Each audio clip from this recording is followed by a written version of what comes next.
Hello, my friends. Welcome back to Mary Golick's Finding Myself After Domestic Abuse. This is the part of the series where I will have to say if you are related to me in any way, shape, or form, please discontinue watching this episode. We are going to discuss sexual life, sexual identity, sexual exploration.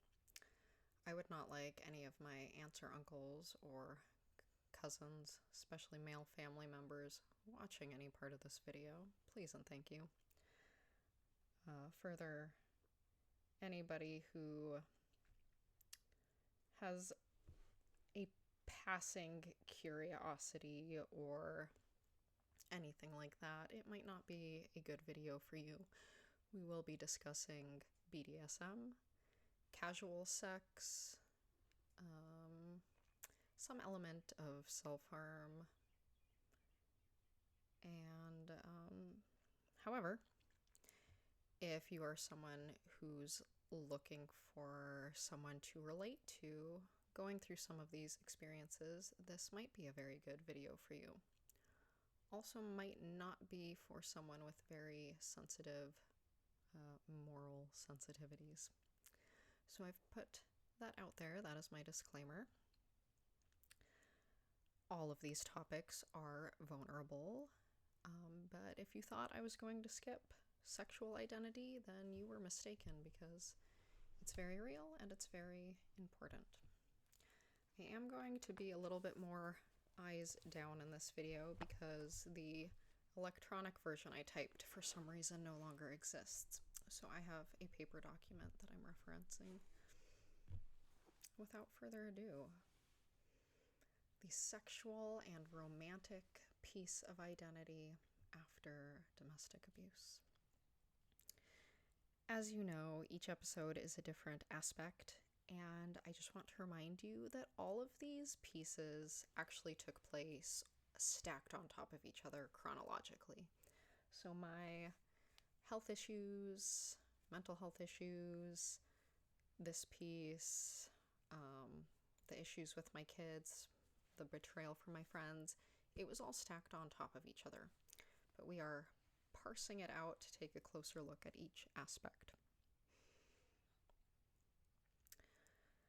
All right, so we're going back to the year 2022, October, when I asked my at the time husband for a separation, and then 2 months later began the divorce process. At that point, I very quickly just dove straight into the dating pool. In retrospect, it seems kind of analogous to the way that sexual assault survivors in film usually shower compulsively after the assault, the first chance that they get.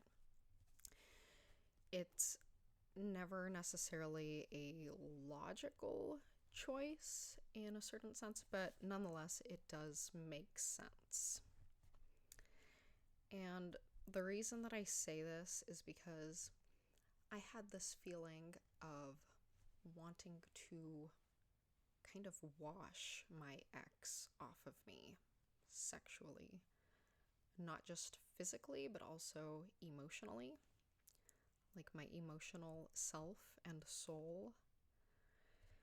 And I was seeking to wash him off of me with the body of another person. I can tell you that I was driven more by this subconscious compulsion than by any desire for companionship or pleasure. I was not horny or lonely. I was feeling contaminated and desperate.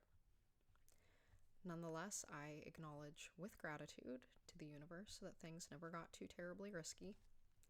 Each person that I slept with checked a box of curiosity and answered a question of, can I? Box 1.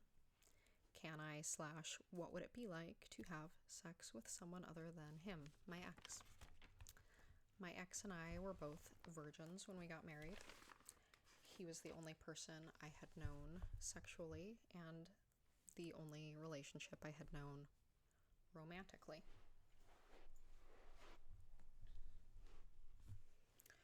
What would any other body feel like?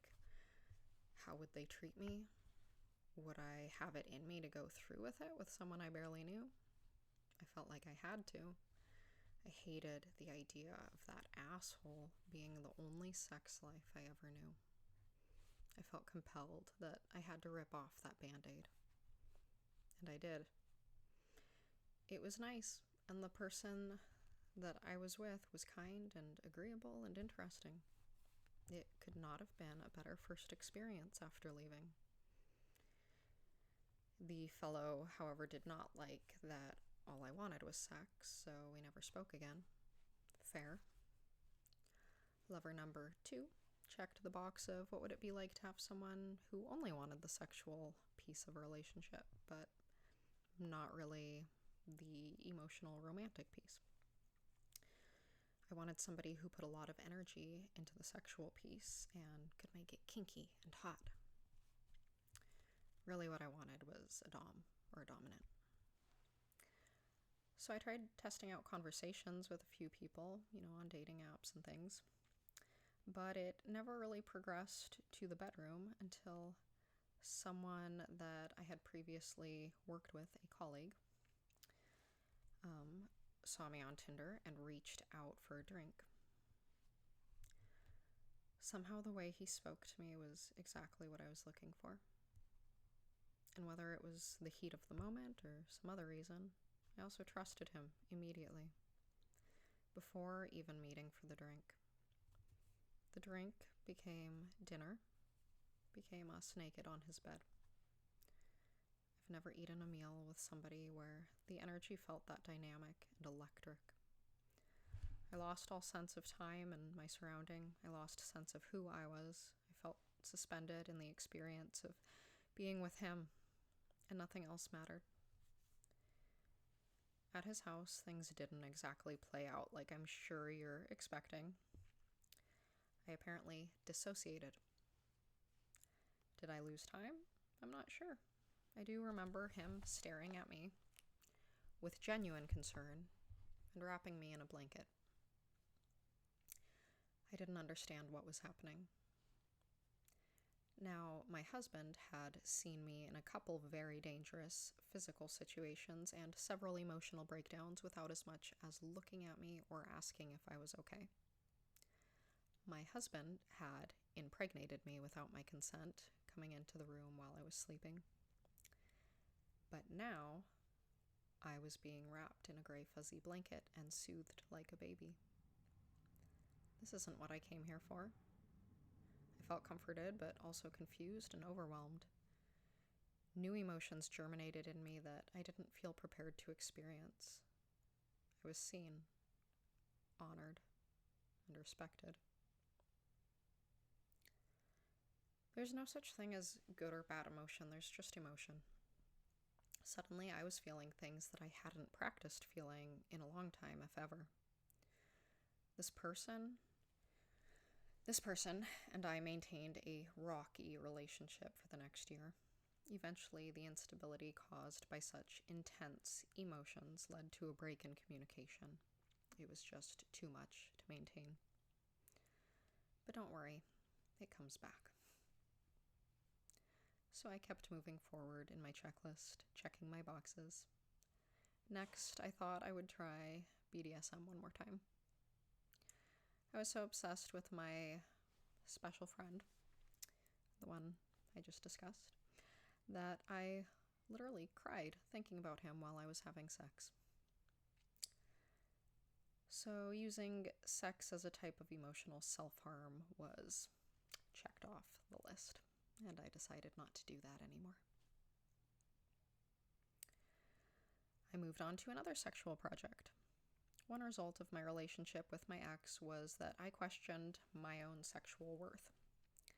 My ex frequently denied sex, always ignored my attempts to look or act sexy, and sometimes told me that I would have to earn sex or get him in the mood. Like I had to work for it. Contrary to that, it seemed like I always got a lot of positive attention from other men. So I thought I would see if I could get someone hot. Like really hot. Spoiler alert, I did. He was delightful. We still have maintained a friendship. Even so, I found that I had someone else on my mind.